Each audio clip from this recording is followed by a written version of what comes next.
itulah yang menjelaskan mengapa tahun 2018 salah satunya kok bisa ekonomi kita grow lebih tinggi, tapi inflasi lebih rendah. Oke. Ya kan?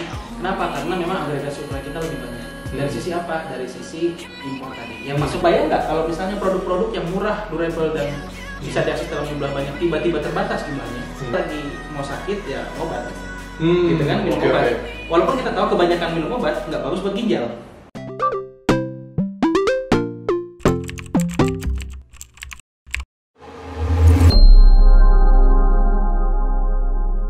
Benar. Mungkin sebagai salah satu contoh suksesnya ya, Silicon Valley kan salah satu itu. Yes. Bagaimana kita sebuah startup ya sebenarnya UMKM juga anyway. Ya, betul. Startup UMKM itu startup tradisional lah. Betul.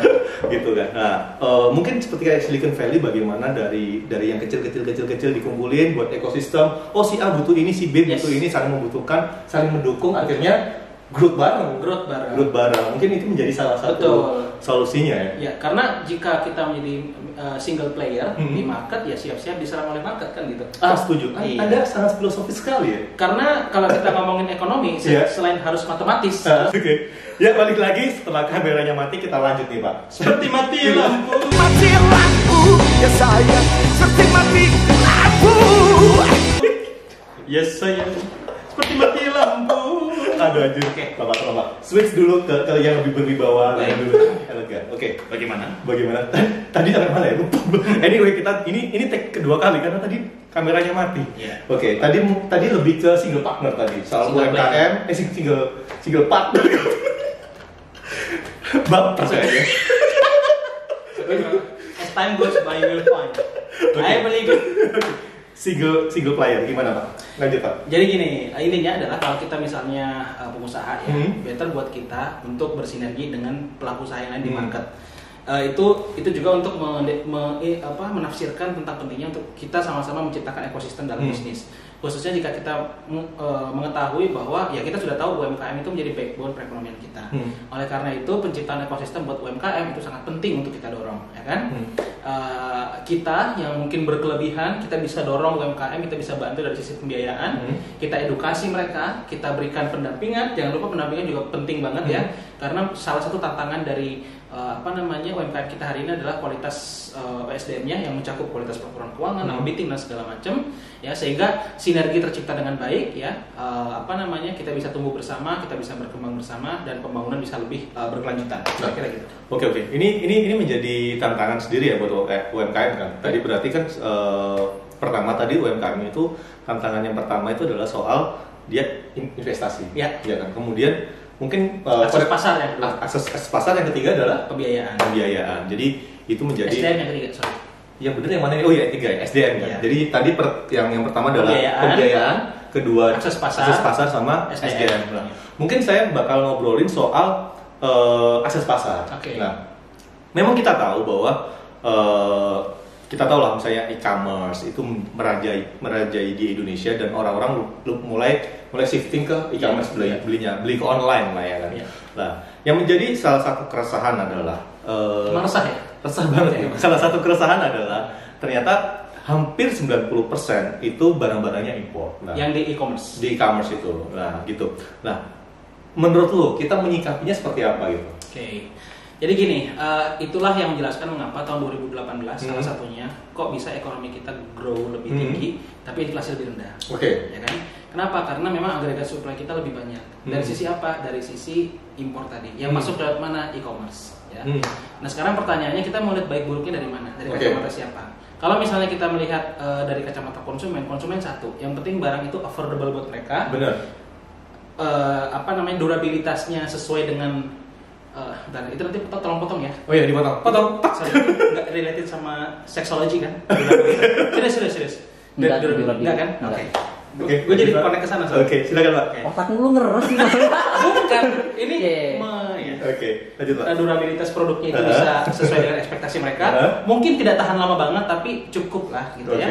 Dan yang ketiga adalah mereka bisa mendapatkan lebih banyak. Artinya sebenarnya ya bagus-bagus aja. Cuman kan yang menjadi pertanyaan adalah siapa yang memenuhi kebutuhan ini? Ternyata kan produk impor. Nah kita berharap adalah produk yang terjangkau tadi, affordable products tadi, kemudian durability-nya sesuai dengan ekspektasi, kemudian bisa didapatkan lebih banyak. Kita kan harapannya disediakan oleh pengusaha kita dan bisa. Di Indonesia apa sih nggak bisa dibikin? Kita bisa bikin semua kok ya. Kita bahkan bisa membuat sesuatu yang belum pernah kita bayangkan sebelumnya. Ya, you can name it lah. Contohnya tongsis, tongkat, narsis. Nah, itu adalah buatan. Bahkan terminologi tongsis itu pun mulai dari kebiasaan kita kan. Iya. Tongkat, tambahin di sendiri narsis, tongsis. Itu salah satu contoh saja. Nah, cuman yang bisa kita tarik kesimpulan di sini adalah bahwa ekosistem dari UMKM belum tercipta dengan cukup baik untuk memenuhi kebutuhan masyarakat atas produk yang affordable, produk yang durable, dan volumenya banyak. Oke. Nah, oleh karena itu kita perlu dorong lagi kita perlu tingkatkan lagi sehingga pembangunan berkelanjutan bisa tercapai. Kebayang nggak kalau misalnya produk-produk yang murah, durable, dan bisa diakses dalam jumlah banyak tiba-tiba terbatas jumlahnya? Tiba-tiba gimana kira-kira kita secara ekonomi? Kalau kita semakin tergantung di demand produk luar untuk sampai perintilan, terus tiba-tiba terbatas impornya, harga pasti naik. Iya benar. Nah, itu akan jadi shock tersendiri kan. Oleh karena itu, salah satu upaya untuk mengantisipasi hal tersebut adalah melalui penciptaan ekosistem sedini mungkin, mendorong peran UMKM dan itu dapat dilakukan melalui sinergi. Oke, menjadi pertanyaan adalah apakah perlu negara itu mengatur barang impor? Karena gini, kan misalnya tadi durabilitas. Gue deg-degan jawabnya ini. Iya kan? Apakah perlu? Karena gini. tadi kan kita ngomongin durabilitas dan affordable. Kalau dok ini shifting dulu ke sales. Oke. Jadi kan tadi kan affordable kan ya tuh biasa saja kalau misalnya kita lihat barang-barang dari negara China itu lebih murah. Dan kita sometimes itu tidak bisa berkompetisi dengan harganya, tidak bisa berkompetisi dengan barang-barang dari China. Dan salah satu regulasi yang ada di Indonesia yang membuat kita tidak bisa berkompetisi adalah jadi pajak barang jadi itu lebih murah daripada pajak bahan baku. Jadi itu adalah salah satu tantangannya tersendiri. Dan kenapa itu masih terjadi? Karena itu kalau nggak salah itu aturan dari tahun 80-an lah. Nah, dengan seperti ini, apakah pemerintah harus mengambil sikap gitu? Apakah ya udah impor juga nggak masalah selama perkembangan ekonomi kita baik-baik aja dan positif gitu? Ya, ini sebenarnya PR panjang ya, kalau kita bicara pembatasan impor. Karena kalau kita bicara aspek pembatasan impor itu kan, gue takut ya. Bentar kan bisa dipoto bapak. Gue nggak tahu mau ngomong angle dari mana ya. Lu bilang aja angle dari pengusaha sama angle dari negara aja. Jadi begini, ini kan sebenarnya kita menggiring pada isu ketahanan atau kedaulatan sebenarnya kan. Ini dia menarik. Iya, kalau misalnya isu ketahanan, kalau misalnya yang kita dorong lagi isu ketahanan, berarti kan sepanjang produknya available, mau itu bisa diproduksi sendiri, mau itu impor, ya udah nggak masalah gitu. Karena kita bicara pada aspek ketahanan. Tapi kalau bicara pada aspek kedaulatan, ya kedaulatan ekonomi misalnya, ya mostly harus dihasilkan dalam negeri. Karena dengan demikian dependensi kita terhadap dunia luar atau independensi kita terhadap dunia luar bisa meningkat. Jadi kita lebih independen dalam menentukan arah pembangunan kita. Jadi mungkin lebih balancing aja mungkin ya. Iya, karena memang kan kalau kita bicara theoretically kan, kenapa sih kita melakukan impor? Itu sebenarnya secara teori dasarnya kan, jika sebuah produk kita produksi dalam negeri lebih mahal dibandingkan jika kita mendatangkannya, maka kita mendatangkannya saja. Cuman kan kenyataannya tidak seperti itu banget. Artinya kita bisa kok menciptakan barang yang di dalam negeri lebih murah, bisa menciptakan barang itu dalam negeri plus lebih murah juga. I see. Nah, oke. Nah, sekarang perihal bagaimana Cina kemudian bisa menjual barang yang sangat-sangat murah di dalam negeri. Itu kan kalau kita belajar di ekonomi kan ekonomi of scale ya. Jadi kalau banyak volumenya, maka biayanya akan lebih rendah. Di luar daripada kebijakan-kebijakan pemerintah Cina. Juga yang kedua adalah memang home industry di Cina sangat kuat banget. Ya kan? Oleh karena itu masif sehingga produknya murah. Ya itu bisa kita pelajari, bisa kita adopsi di sini. Nah, tinggal willingness dari kita semua. Ya kan? Kita semua, kita tidak hanya bicara pemerintah, kita tidak hanya bicara kementerian lembaga negara, kita tidak hanya bicara masyarakat, tapi semua. Maka dari itu kembali lagi sinergi itu sangat penting. Karena kalau saya mau untung kan rumusnya dua, margin atau volume gitu. Betul. Kalau mau untung margin atau volume. Margin naikin margin atau naikin volume gitu. Marginnya dikit, volumenya besar kayak gitu sih. Benar. Jadi bisa dilihat dari dua perspektif ya. Betul. Jadi nggak bisa. Jadi belum tentu import itu nggak boleh atau nggak oke karena basically kita juga nge-export ke negara lain gitu. Betul. Tinggal kita nge-balancingnya di mana. Betul. Kita gitu. ingin menjadi negara berdaulat, iya. Tapi jangan lupa kita harus sustain. Iya, benar. Sehingga jangan sampai kita ingin mencapai sesuatu dan mengorbankan. Kita sekarang kondisinya begini kan, artinya UMKM belum tercipta betul ekosistemnya. Kemudian kita perlu mendorong produktivitas. Banyaklah PR-nya. Komitmen dan konsistensi pembangunan dan seterusnya. Banyak banget PR-nya. Nah, yang minimal ya untuk mencukupi beberapa kebutuhan produk ya impor gitu. Tinggal nanti kalau sah-sah aja. Nah, tinggal ya kita menuju ke kedaulatan gitu ya. Intinya kita menuju ke kedaulatan secara bertahap ya. Tapi jangan lupa kita harus sustain. Jangan gerasa-gerusuk tiba-tiba mau daulat. Semua negeri nggak cukup. Harga naik tiba-tiba bingung juga kan. Gitu. Setuju sih. Karena juga misalnya negara sebesar US pun dia impor juga gitu. Mungkin sebagai catatan mungkin buat kita mungkin produk-produk yang strategis ini ya. Mungkin correct me if I'm wrong itu jangan impor. Tapi untuk produk-produk yang apa ya? Yang kurang strategis yang tidak mengancam kedaulatan kita itu mungkin kita bisa impor.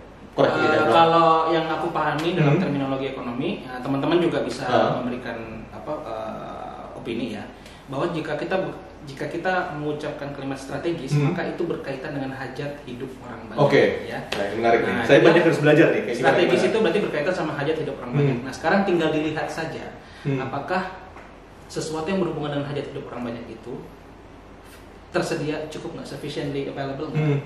Ya kalau nggak sufficiently available, produksi. Kalau bisa nggak kita produksi, kalau belum ya impor. Kayak beras gitu ya? Kita ibarat gini, kita lagi mau sakit ya ngobat, gitu kan, minum obat. Walaupun kita tahu kebanyakan minum obat nggak bagus buat ginjal. Ya kan? Iya. Nah itu kira-kira kebanyakan impor tidak bagus juga buat sustainability ekonomi kita. Once ada guncangan di ekonomi eksternal, kena kita. Ya kan? Nah tapi menuju pada kedaulatan harus. Tapi jangan lupa kita harus sustain. Oke. Perbicaraan kita semakin kemana-mana ya Pak Yai? Bapak kemana-mana. Oke. Ini Bapak dan Ibu depan kita udah siap nih. Oke. Mungkin closing statement deh dari lo supaya kita nggak kemana-mana karena habis ini masih ada yang syuting lagi nih. Closing statement dari lo. Satu. Ketuhanan yang Maha Esa. Dua. Kemanusiaannya ada beradab. Oke. Jangan lanjutin keempat kelima ntar belepotan. Yang keempat panjang. Oke. Gimana? Dulu. Intinya satu. Ekonomi kita harus sustain dan oleh karenanya kita harus selalu bersinergi. Jangan lupa selalu stay tune di Melek APBN. Supaya dapat update terbaru dan juga mendengarkan isu-isu terkini bagaimana kita harus bertindak dan bersikap. Semangat.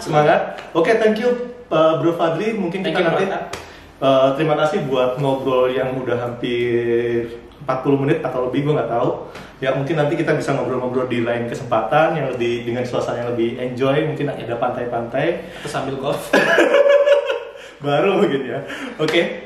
Thank you buat semuanya yang udah dengerin Pak Eko edisi kali ini dengan Bro Fadli. Kalau misalnya teman-teman ada komentar atau ada kritik atau ada ini nggak sesuai nih, silakan aja tinggalkan komentar di kolom komentar ya benar kan, di kolom komentar, karena opini teman-teman itu bagian dari sinergi kita bersama. Sinergi, karena kita sekarang juga masih belajar gitu. Dan nggak ada benar salahnya. Jadi contoh tadi ada misalnya kedaulatan, dari sisi kedaulatan benar, tapi secara satu lagi sisi ketahanan, sustainability belum tentu. Jadi seperti itu. Jadi tidak ada yang 100% benar, tidak ada 100% salah. Yang kita perlu adalah balancing antara itu semua. Gitu aja dari kita berdua. Terima kasih, jangan lupa like, subscribe, and share. Asik kayak kata Halilintar aja. Komen juga dong. Komen juga di bawah. Thank you buat semuanya. Ciao. Pak Eko gimana? Pak Eko aja. Pak Eko, masuk Pak Eko. Ciao.